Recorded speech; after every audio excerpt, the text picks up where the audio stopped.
5 heimili á Norðurlandi eru enn rafmagnslaus eftir óveðrið og nærri 200 fá straum frá varaaflstöðvum. Björgunarsveit ferjaði veikt barn úr Bárðardal til Akureyrar á þriðjudag, rétt áður en rafmagn, hiti og fjarskipti á bænum duttu út. Enn sér ekki fyrir endan á verkefnum björgunarsveita á Norðurlandi. Framkvæmdastjóri Landsbjargar segir að þrátt fyrir að 1000 sjálfboðaliðar hafi tekið þátt í aðgerðunum sé enn langt í þolmörk björgunarsveitanna. Mikil loftmengun var í Sydney í Ástralíu í vikunni og óttast að ástandið versni enn í næstu viku þegar spáð met hita. Ekkert lát á gróðureldum í landinu. Starfsfólk á Hlemmi mathöll vill að öryggisgæsla þar verði aukin til að verjast áreiti frá fólki í annarlegu ástandi. Heitar umræður hafa skapast meðal starfsfólks sem segist óöruggt í vinnunni. Eldfjallafræðingur segir að breyta ætti gildandi rýmingaráætlun vegna goss í Öræfajökli. Verði álíka goss í jöklinum í dag og var fyrir 600 árum hafi fólk einungis nokkrar mínútur til að flýja.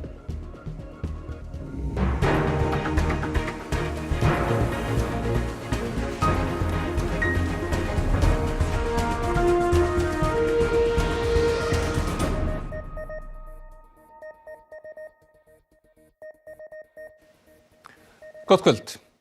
Ung hjón í Bárðardal segjast ekki vilja til þess hugsa hvað hefði gerst ef þau hefðu ekki komist með lasinn son sinn á sjúkrahús áður en bær þeirra varð rafmagns- og sambandslaus. Stuttu eftir að björgunarsveitir sóttu þau varð ófært að bænum.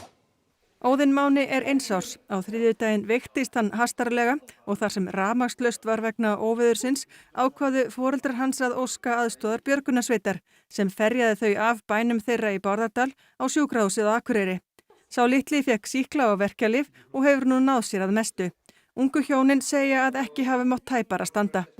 Þegar hún nýkomin inn á sjúkrahús á Akureyri þá var tilkynnt að það væri búið að loka göngunum. Það var náttúrulega löngu búið að loka skarðinu. Þannig að, maður veit ekkert hvort maður hefði komist ef þetta hefði gerst kannski hálfum degi seinna. Við hefðum endað með fárveikt barn, lokuð inni í sveitabæ sem er bara upphitað með rafmagni og svo náttúrulega fór rafmagnið alveg þarna miðvikudagskvöldið og öll fjarskipti. Foreldrar Hjördísar búa á næsta bæ. 15. morgun þangað til gærkvöldi höfum við enga leið til að ná í foreldra mína. Víða er enn rafmagnslaust á Norður- og Norðausturlandi og enn eru 3 FM-sendar útvarps óvirkir. Útsending RÚV langbylgju hélst nær sleitulaust inni í óveðrinu fyrir utan 2 klukkustundir á Austurlandi en æ færri eiga tæki sem ná langbylgju. Í minnisblaði stöðu dreifikerfis Ríkisútvarpsins vegna óveðra segir að kröfur til FM-útsendinga hafi til þessa ekki verið jafn strangar og kröfur til langbylgju, þar sem FM-kerfið hafi ekki verið skilgreint sem almanna öryggiskerfi. Öryggishnappar frá Securitas og öryggismiðstöðinni virkuðu ekki á þeim stöðum sem önnur fjarskipti lágu niðri, enda háðir fjarskiptasambandi og rafmagni. Þá varð truflun á tetrakerfi lögreglunnar á Sauðárkróki. Í Skagafirði til dæmis var truflun á örbylgju upp á einhyrning og útfall vegna ísingar í tæpa 3 tíma en það voru ekki mikið af öðrum stórum truflunum. En við höfum reynt að koma ljósleiðara hérna niður. Það er ekki fengið leyfi fyrir því í rauninni, þannig að það er svona helst það sem mætti bæta þar.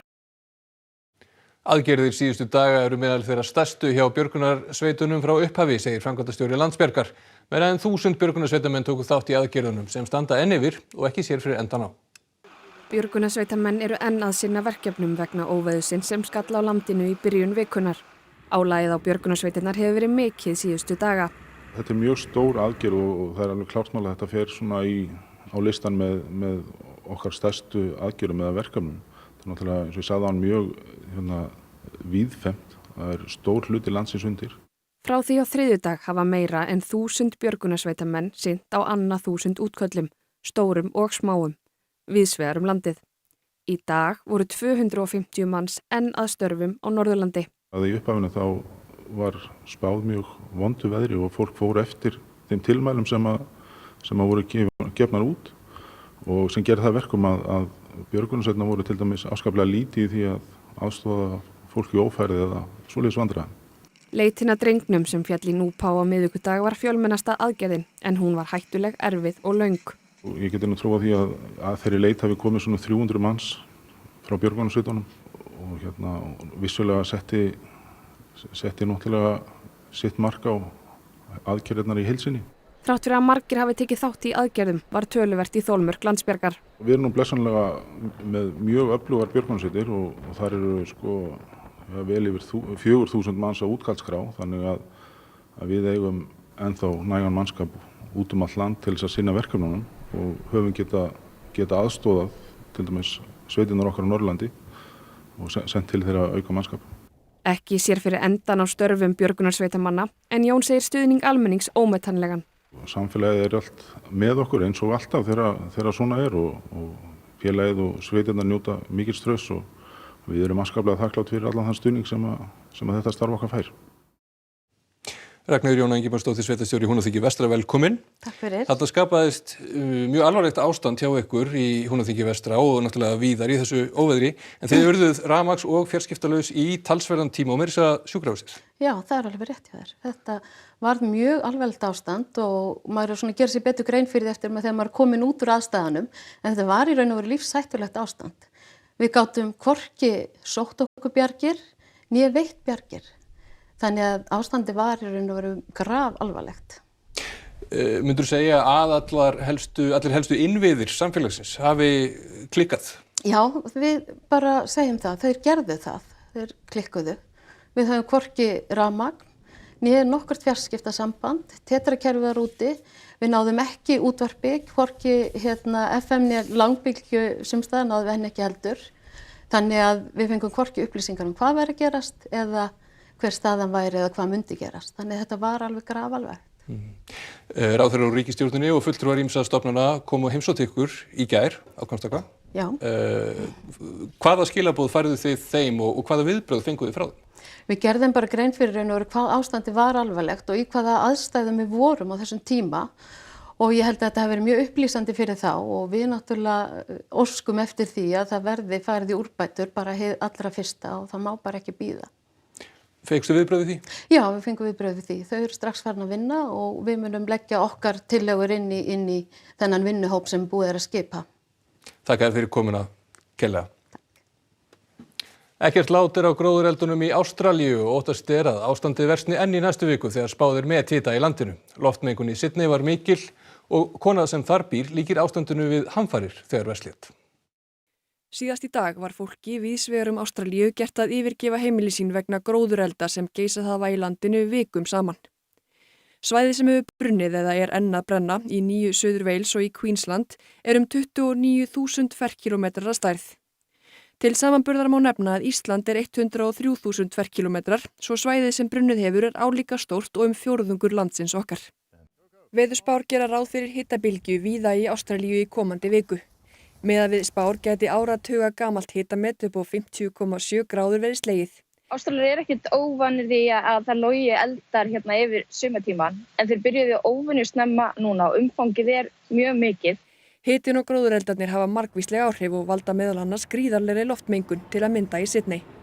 Og þetta að það leggist til dæmis reykur yfir Sydney er eitthvað sem hefur ekki verið daglegt brauð á þessum bruna tíma. Það er mjög óvenjulegt. Það gerist kannski einn á einn dag, en ekki svona að dögum saman væri reykjamökkur yfir borgin. Ástandið var hvað verst á þriðjudaginn var. Þá lá reykjamökkur yfir borginni og hann var svo þykkur að það sást allar milli húsa. Og niður í bæ þá til dæmis sáust allar topparnir á háhýsunum. Og það var einhvern veginn bara, það var ótrúlega þrúgandi andrúmsloft til dæmis þar. Það var loftræstiskerfin í byggingunum, voru farin að dæla inn reyk, eldvarnarkerfin farin af stað. Það var ótrúlega mikið svona hamfara ástand þótt að það væri ekki hægt að gera. Og svo fór að blása og þá létt okkur aðeins og við gátum verið úti og það var ekki lengur hættulegt fyrir okkur. En það hugsa maður til slökkviliðsmanna sem að berjast við eldin að aukinn vindur hjálpar þeim ekki og hann verður erfiðara að kljást við og eldurinn færist í aukana og þetta verður bara áframhaldandi hringrás. Mótmæli fóru fram í Sydney í vikunni þar sem fólk krafðist aðgerða stjórnvalda í loftslagsmálum. Ekki sér enn fyrir endan á loftslagsráðstefnu Sameinuðu þjóðanna í Madrid sem átti að ljúka í gær. Ástæðan er meðal annars sú að ríkin sem fundin sitja eiga erfitt með að koma sér saman sameiginlega ályktun eftir 2 vikna fundahöld sem fæli í sér nýjar skuldbindingar fyrir aðildarríkin í loftslagsmálum. Meðal annars deilt orðalag og hugtakanótkun. Fundahöld stóðu fram á kvöld í gær og útlitir fyrir að eins gæti farið í kvöld. We're at a defining moment, really, and we need to have an outcome that is based on what the science is telling us, and the science is very compelling in terms of what we need to do in order to achieve our carbon neutrality by 2050 at the latest. Starfsfólk á Hlemmi mathöll hefur verið beitt ofbeldi af fólki í annarlegu ástandi. Framkvæmdastjóri í húsinu segir að auka verði öryggisgæslu. Á árum áður var Hlemmur meðal annars þekktur sem staður þar sem utangarðsmenn, unglingar og fleiri héngu. Í þessu broti úr kvikmyndinni Rocky Reykjavík má til dæmis sjá pönkarana í hljómsveitinni Sjálfsfróun með læti þar árið 1982. Nú öldin hins vegar önnur. Hlemmur orðin mathöll þar sem að fólk kemur saman til þess að skemmta sér og borða góðan mat. Hér gengur oftast mjög vel, en þó hafa komið upp einstaka vandamál. Since it's a place that back in the days was not that bright, I would say, we still have some time, a little bit of individuals that are coming and disturbing the place at some time, yes. Arthur rekur 3 veitingastaði í húsinu. Hann segir það nokkuð algengt að uppkomi alvarleg tilvik. For example, like sexual harassment. It can be like some people that are drunk and that are disturbing the staff. Even myself, one night last year, some person was like sleeping in his food, and I tried to wake him up, and then it got like violent. Then it ended up being like a fight. Tried to stab me with a needle and everything. So, yeah, there has been like a little bit of incident. Í Facebook-hópi starfsmanna á Hlemmi hafa þeir lýst yfir miklum áhyggjum af stöðum mála. Og á minnstakosti einum stað í húsinu hefur sérstökum öryggissnappi verið komið fyrir. Are people afraid? People are a little bit insecure, I would say, yes. Hlemmur mathöll EHF leigir húsnæðið af Reykjavíkurborg og leigir svo fyrirtækjum pláss í húsinu. Fyrirtækið hefur fengið öryggisverð á ákveðnum tímum, en Arthur segir nauðsynlegt að hafa öryggisverð á nánast öllum tímum, til dæmis snemma á morgnana helgar sem og síðdegis. I've been spoken to the owners of Hlemmur mathöll about this, and they have done things but that never had long-term effects. Saif hefur verið öryggisverður á Hlemmi öðru hvori síðastliðin 2 ár. Sometimes the drug abusers like using drugs inside the toilets, and it's just like kind of pissed off and just shouting and stuff. Have you often called the police? Yeah.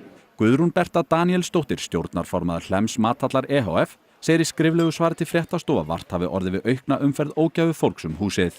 Hlemmur mathöll sé þó ekki einstök þegar komið að þessu samfélagslega vandamáli, en fyrirtækið reyni að bregðast skjótt við því sem kemur upp á.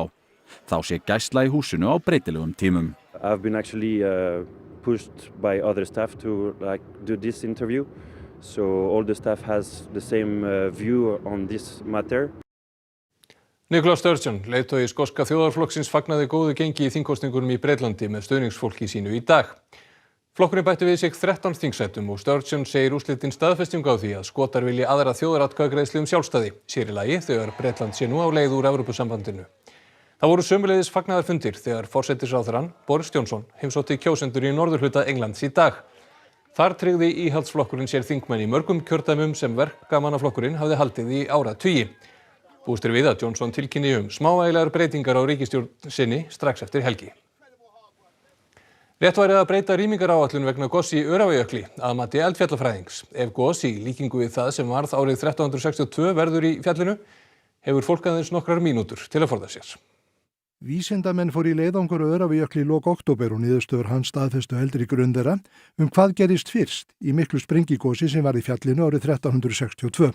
Eldskinn geysast niður hlíðarnar á feiknarhraða milli 100 til 200 km á klukkustund. Þetta eru gasrík og heit ský með gjóskúi líka.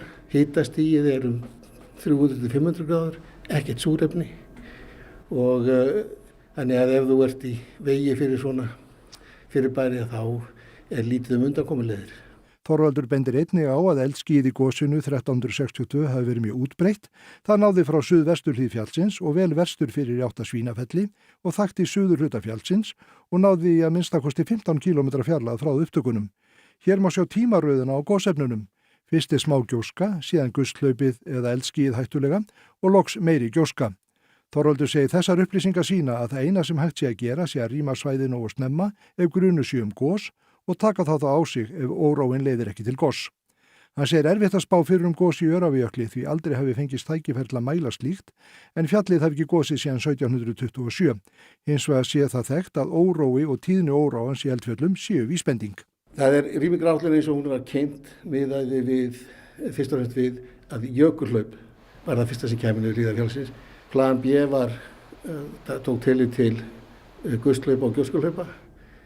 Ég held að við kannski ættum að snúa röðina þess við og hafa það sem tekur tillit til gjóskuhlaupana og gusthlaupana sem megin rýmingaráætlun. Þetta þýði að rýma þurfi fyrr og reynt sé að forðast að gera slíkt að óþörfu, en betra sé að vera öruggur. Þá sýni nýrri gögn að gjóskan í gosinu 1362 hafi verið jafnvel helmingi meira en áður var talið.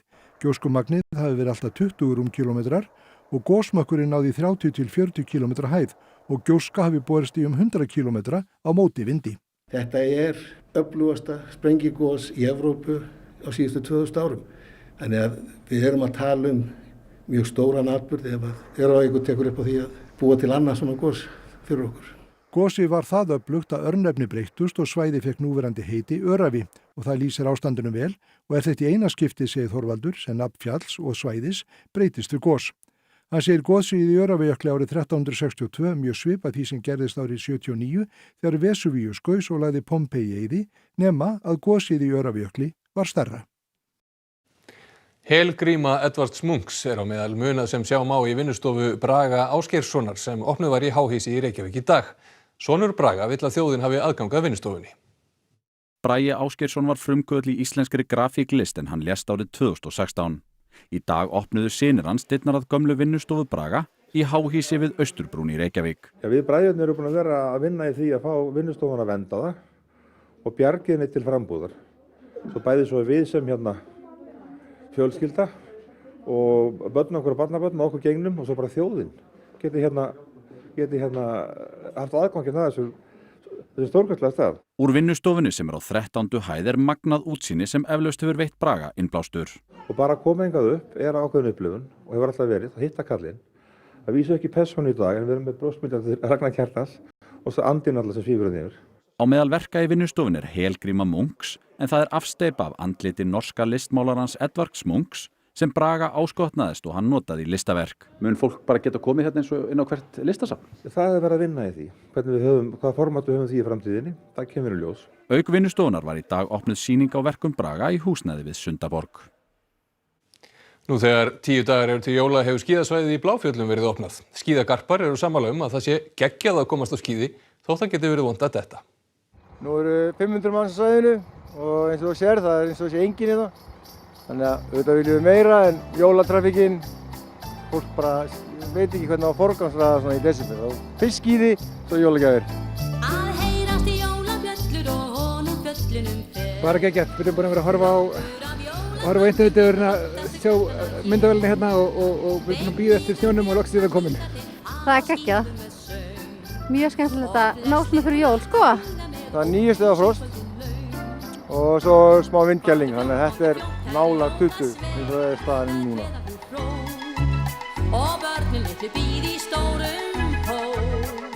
Er ég ekki kall? Smá ekkert samt svo. Þetta er alveg hægt, sko. Hvernig er að vera á skíði? Fínt. Hefur farið áður á skíði? Já. Hvernig er búið að vera í dag? Gaman. Þú eitthvað búin að detta? Já. Var það vont? Já. Það er smá kalt. Ég er vel búin, sko. Mjög vel búin. Íslendingar verða náttúrulega að kunna klæða sig þegar það fara svona útivist. Ertu eitthvað búin að detta? Já. En er þér ekkert kalt? Jú. Það er bara ekkert kalt. Það er smá. Það séu fólki var greinilega kalt, miskalt reyndar í Bláfjöllum í morgun eða í dag og frostið fór niður fyrir 20 gráður á Þingvöllum í morgun. Er þetta það sem að koma skal eða? Já, það má búast við að það verði nú áfram mjög kalt á Suðausturlandi í nótt en síðan á morgun að þá ánúar reyndir að fara að koma örlítið mildara loft, ég ætla ekki að segja hlýtt loft, því að hitatölurnar komast kannski svona upp að frostmarki fyrir norðan, það verður svona einhver norðanátt og einhver élegangur jafnvel slyddu við norðausturhornið En síðan svona í framhaldinu að þá bara kuldatíð í kortunum. Það í raun og veru ekki hægt að segja annað. Það verður að vísu ekki jafn kalt eins og það hefur verið. Hitatölurnar verður nú kannski svona undir 10 stiga frostinu sko, eða semst milli 0 og 10. En það kalt framundan. Og allt land bara? Já, allt kalt og allt land og mér sýnist eiginlega verið kalt alveg fram til jóla sko. Já, þannig að það verða þá hvít jól. Já, það Ertu að lofa því eða? Nei, ég ekki lofa því, en ég myndi að segja að það væri líklegri en ekki. Segjum það. En það eru íþróttirnar, það fjölbreyttur íþróttapakki sem býður handan við hornið, það Edda Sif Pálsdóttir sem sér hann í kvöld. Við förum yfir leiki dagsins í úrvalsdeild karla í handbolta. Topplið Liverpool mætti botliðinu Watford í ensku úrvalsdeildinni í dag og átti ekki sinn besta leik. Stórmeistarar mættu til leiks á Íslandsmótinu í hraðskák. Og við hittum 73 ára gamlan kraftliftingamann og ólympíufara sem hafði ekki keppt í 6 ár þangað til í dag. Ég veit ekki hvað mörg Íslandsmeistaramót eða hvað metunir eru mörg, þau skipta hundruðum. Það ætlum við að rifja upp það sem var helst í þessum fréttatíma. 5 heimili á Norðurlandi eru enn rafmagnslaus eftir óveðrið og nærri 200 fá straum frá varaaflstöðvum. Björgunarsveit ferjaði veikt barn úr Bárðardal til Akureyrar á þriðjudag, rétt áður en rafmagn, hiti og fjarskipti á bænum duttu út. Enn sér ekki fyrir endan á verkefnum björgunarsveita á Norðurlandi. Framkvæmdastjóri Landsbjargar segir að þrátt fyrir að 1000 sjálfboðaliðar hafi tekið þátt í aðgerðunum sé enn langt í þolmörk björgunarsveitanna. Mikil loftmengun var í Sydney í Ástralíu í vikunni og óttast að ástandið versni enn í næstu viku þegar spáð met hita. Ekkert lát á gróðureldum í landinu. Starfsfólk á Hlemmi Mathöll vill að öryggisgæsla þar verði aukin til að verjast áreiti frá fólki í annarlegu ástandi. Heitar umræður hafa skapast meðal starfsfólks sem segist óöruggt í vinnunni. Sveitarstjóri Húnaþings vestra segir að lífshættulegt ástand hafi skapast þegar allt rafmagn og fjarskiptasamband datt út í óveðrinu. Samband við umheiminn rofnaði og hún segir alla innviði hafa brugðist.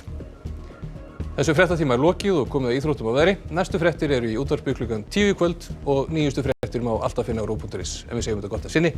Verið sæl.